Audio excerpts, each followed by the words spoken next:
Hi guys! Sorry, napaka-late or napakatagal ko na hindi nagbablog. As in, kasi medyo naging busy kasi graduating na po ako. Yes, graduating na po ang inyong Risa Jean Camacho, ang inyong future agriculturist.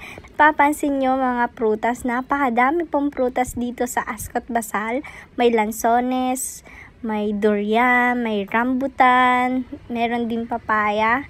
Yan, napakadami pong lansones dyan kung mapapansin ninyo. Nakatingin na lang po kami sa mga prutas kasi po mahigpit na pinagbabawal ng Ascot Basal ang manguha ng prutas. Kaya po hanggang tingin na lang at takam ang nararamdaman namin tuwing napapansin po namin ang rambutan na sobrang pula na at ang mga lansones na nahihinog na sa kanilang mga puno.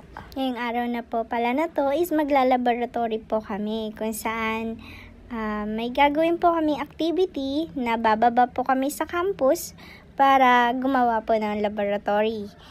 Yan po, mapapansin ninyo, yung nauuna po sa amin is ayun na po yung advisory po namin o instructor na susundan po namin para bumaba ng school.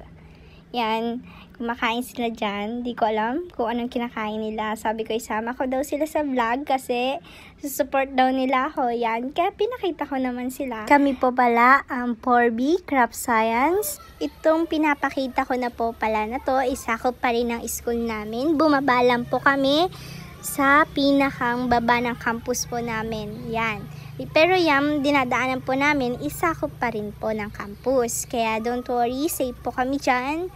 Andiyan naman po yung instructor namin and makikita nyo po yung bandang taas na po niyan is meron na rin po kapwa namin estudyante naghihintay po doon at habang gumagawa po sila ng kanilang laboratory time. At ang kagandahan po sa mga classmate ko, sila po nagpo-pursue sa akin o nagpo-push na Risa, mag-vlog ka, isusupport ka namin, kaya mo yan. Dito lang kami, ganyan. Sila pa yung nag-request sa akin na, Risa, mag-video ka. Videohan mo kami para may pang-content ka. And pasensya na po pala kung may naririnig kayong tahol ng aso kasi medyo maingay po yung tahol ng aso ng kapitbahay po namin. Kaya po may kagaanong may maririnig po kayo ng tahol ng aso. Yan. Malapit na po kami sa paglalaboratory time po namin. At nakakita po pala ako ng peace pan. At nakarating na nga po pala kami. And medyo nagutom ang ate Risa ninyo. May baon yung classmate ko ng bibingka. Kaya humingi ako. Medyo, alam mo na, gutom. Makapagod maglakad. Kaya kumain muna ako. At yan, habang hinihintay namin at nagpapaliwanag yung instructor namin kung ano ba yung gagawin. And then, ayan, si Kuya Leander, medyo may kalokohang nangyayari or kantsawan bang nagaganap sa kabilang grupo. Kaya yan.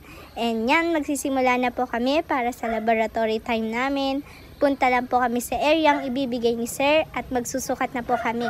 Ayan po pala yung peace pan na nakita nyo kanina sa video. Diyan po kami magsusukat kung ano ba yung gagawin namin sa laboratory. Yan, dumating na kami at ayan na yung teacher namin. Pinapaliwanag yan na kung ano na yung gagawin namin sa laboratory time.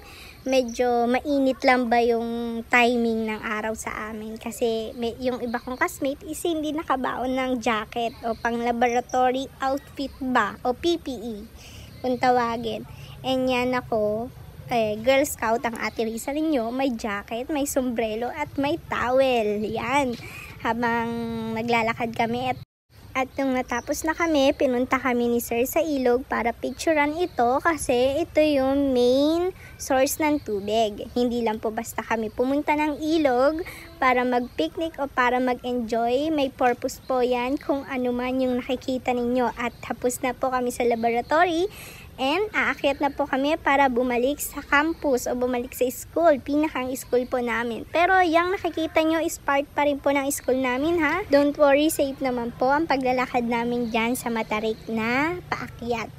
Sa haba-haba ng panahon, 4 na taon na ako, di ko pa ba magiging kabisado kung paano lakarin, paano akyatin. Kaya don't worry, safe po kami dyan. At bago ko pala makalimutan, hi Kuya Jeff, sorry ngayon lang, shoutout sa'yo. Ito na yung request mo, masasama kita sa vlog ko. Ako muli, si Risa Jean Camacho, ang inyong future agriculturist.